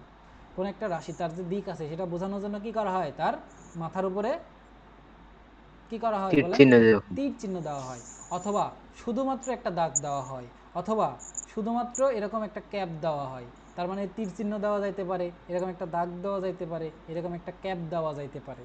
তিনটা দ্বারাই আমরা ভেক্টর রাশিকে বুঝি। ঠিক আছে, আপনারা হুম। মডুলাসের নাম শুনেছেন? মডুলাস। হ্যাঁ, শুনছি। হ্যাঁ, মডুলাসের নাম শুনেছেন। এই মডুলাসের কাজ কি জানেন? মনে করেন একটা ভেক্টর রাশি, এই ভেক্টর রাশির দুই পাশে যদি একটা মডুলাস চিহ্ন দিয়ে দেন, এটা দ্বারা বোঝাবে যে ভেক্টর রাশির শুধু মানকে বোঝাবে। তার মানে এটা দ্বারা ভেক্টর রাশির শুধু মানকে বোঝায়, মানকে বোঝায়। তার মানে একটা ভেক্টর রাশির দুই পাশে যদি মডুলাস চিহ্ন দিয়ে দেন, তাহলে সেটা দ্বারা মানকে বোঝাবে। এগুলো একটু আপাতত প্র্যাকটিস করে মুখস্থই করতে হবে, তাছাড়া আপনি এগুলো তো আগে থেকে জানেন না, আপনি জানবেন কিভাবে? দেখেন এই যে এখানে সেদিন বলতেছে যে কোনো রাশির সংকেতের উপর তীর চিহ্ন দিয়ে ভেক্টর রাশি নির্দেশ করা হয়, সেটা হচ্ছে যে এর উপরে তীর চিহ্ন। এখন এর উপরে তীর চিহ্নের মান বোঝাতে সেটা আমরা এ অথবা এই যে এর ভেক্টর রাশি, তার দুই পাশে মডুলাস চিহ্ন দিলাম, এটা দ্বারা এই ভেক্টরের মানকে বোঝাবো। এখানে দিক বাদ হয়ে গেল, শুধুমাত্র মানকে বোঝাবো। ঠিক আছে, আর বইয়ে ছাপার ক্ষেত্রে কি করা হয় জানেন? বইয়ে ছাপার ক্ষেত্রে ভেক্টর রাশিকে প্রকাশ করার সময় শুধুমাত্র একটু মোটা করে লেখা হয়, যেটাকে আমরা বলি বোল্ড করে লেখা। বোল্ড করে লিখলে সেটাকে আমরা কি বলি? সেটা একটা ভেক্টর রাশি। বইয়ে ছাপার ক্ষেত্রে দেখেন এখানে লেখা আছে, ছাপার ক্ষেত্রে ছাপার অক্ষরের ক্ষেত্রে এই যে এর উপরে তীর চিহ্ন না দিয়ে শুধুমাত্র বোল্ড হরফে এ ভেক্টর লেখা হয়। দরকার নাই এত কিছু, আপনি মনে রাখবেন এর মাথার উপরে যদি তীর চিহ্ন দেওয়া হয় তাহলে সেটা ভেক্টর রাশি নির্দেশ করে। আর বইয়ে ছাপার ক্ষেত্রে বোল্ড অক্ষরে লিখলে সেটা ভেক্টর রাশি নির্দেশ করে। আর ভেক্টর রাশি তীর চিহ্ন দেওয়া আছে, দুই পাশে মডুলাস দেওয়া থাকলে সেটা শুধুমাত্র মানকে নির্দেশ করে। কথা ক্লিয়ার? ক্লিয়ার। ওকে। ক্লিয়ার। এবার দেখেন, এবার আসেন, দেখেন নর্মালি একটা কাজ আমরা যে মনে করেন একটা ডিভাইডার টাইনে দিয়ে আগে দাঁড়ানো, তারপরে একটা জিনিস আলোচনা করি। মনে করেন এখানে আমরা লিখতেছি ভেক্টর রাশি, এখানে আমরা লিখলাম স্কেলার রাশি। এবার আসেন দেখি একটা জিনিস আমরা একটু আলোচনা করি। এটা আমাদের স্কেলার রাশি, এটা আমাদের ভেক্টর রাশি। এবার দেখেন তো, এই যদি পার্থক্য করতে চাই কোনটা ভেক্টর কোনটা স্কেলার কিভাবে, তার মানে আমরা স্কেলার ভেক্টরের ক্ষেত্রে কি বলবো? যার মান এবং দিক দুটাই আছে, মান ও দিক। আর এর কি আছে? শুধুমাত্র মান আছে, তাই না? যার মান এবং দিক উভয় আছে তাকে আমরা ভেক্টর রাশি বলি।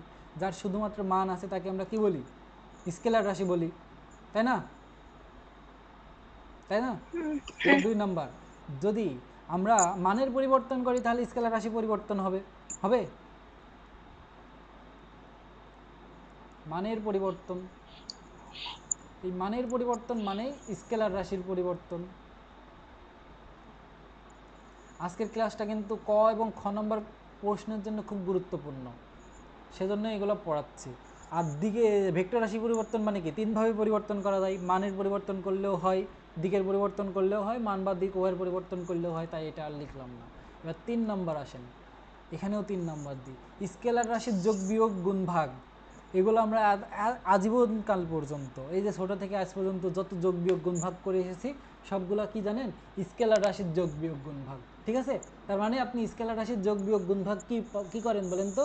পারেন, যেটাকে বলি স্কেলার রাশির যোগ বিয়োগ গুণ ভাগ নর্মাল বীজগণিতের নিয়মে হয়ে থাকে। কি বলেন তো? স্কেলার রাশির যোগ বিয়োগ গুণ ভাগ নর্মাল বীজগণিতের নিয়মে হয়ে থাকে। কিন্তু ভেক্টর রাশির যোগ বিয়োগ গুণ ভাগ নর্মাল বীজগণিতের নিয়মে হয় না, এটা ভেক্টর বীজগণিতের নিয়মে হয়। তো স্যার এখন ভেক্টর বীজগণিতের নিয়ম কি? এটা আমি আপনাকে তো এখন শিখাবো না, এটা আমি আপনাকে উচ্চতর গণিতে শিখাবো। ঠিক আছে, ভেক্টর বীজগণিত কি এটা আমি আপনাকে উচ্চতর গণিতের মধ্যে শিখাবো। তবে মনে রাখবেন যে ভেক্টরের যোগ বিয়োগ গুণ ভাগ নর্মাল যোগ বিয়োগ গুণ ভাগের মতো না। মনে করেন একটা ভেক্টর, এই যে এ ভেক্টর, এটার মান মনে করেন 5 নিউটন। আরেকটা ভেক্টর দিই বি ভেক্টর, মনে করেন এটার মান হচ্ছে 3 নিউটন। তার মানে আপনি কি বলছেন? এ ভেক্টর আর বি ভেক্টর যদি আপনি যোগ করেন, তার মানে কি 5 নিউটন যোগ 3 নিউটন, তার মানে কি 8 নিউটন হবে? 8 নিউটন কিন্তু হবে না। এখানে এই দুইটা ভেক্টর আসলে কোন দিকে কাজ করতেছে সেটার উপরে ডিপেন্ড করে এদের যোগ বিয়োগ গুণ ভাগ করতে হয়, তাই এটা নর্মাল নিয়মে হয় না। কিন্তু স্কেলার রাশির ক্ষেত্রে আপনি দেখেন যে 5 আর 3 যোগ করলে কিন্তু সবসময় 8 হয়, এটা হচ্ছে নর্মাল বীজগণিতের নিয়ম। আর ভেক্টর বীজগণিতের নিয়মে এরকম এটা যোগ করলে 8 হয় না। একটা সূত্র আছে, আমরা একটা সূত্র প্রতিপাদন করি, তারপর সেখান থেকে ক্যালকুলেশন করি। আপাতত দরকার নাই, শুধুমাত্র মনে রাখবেন যে ভেক্টরের যোগ বিয়োগ গুণ ভাগ ভেক্টর বীজগণিতের নিয়মে হয়, স্কেলার রাশির যোগ বিয়োগ গুণ ভাগ স্কেলার বীজগণিতের নিয়মে হয়। তো এখানে সেটাই আর কি লেখা আছে। ঠিক আছে, আছেন আপনারা লাইনে? হ্যাঁ হ্যাঁ আছি। আছি। আচ্ছা ঠিক আছে, এতদূর পর্যন্ত বুঝতে পেরেছেন। আসেন এবারে পার্থক্যগুলো একটু দেখে নিই। এই যে প্রথমত এখানে সংজ্ঞা দেওয়া আছে, এখানেও কি আছে, সংজ্ঞা দেওয়া আছে। তারপরে দেখেন শুধুমাত্র এই যে পরিবর্তনের কথা বলা আছে, শুধু মান অথবা শুধু দিক অথবা উভয় পরিবর্তন করলে পরিবর্তন হয়, শুধু মানের পরিবর্তন করলে স্কেলার রাশির পরিবর্তন হয়। তারপর দেখেন ভেক্টর রাশির যোগ বিয়োগ গুণ ইত্যাদি বীজগণিতের নিয়মে হয় না, এটা ভেক্টর বীজগণিতের নিয়মে হয়। আর স্কেলার রাশির যোগ বিয়োগ গুণ ইত্যাদি বীজগণিতের নিয়ম অনুসারেই হয়। মানে এতদিন আপনারা যা করে এসেছেন এটা হচ্ছে সেটা, আর এতদিন যা করেন নাই এটা হচ্ছে সেটা। এটা আপনারা সামনে শিখবেন আর একটু বড় হইলে।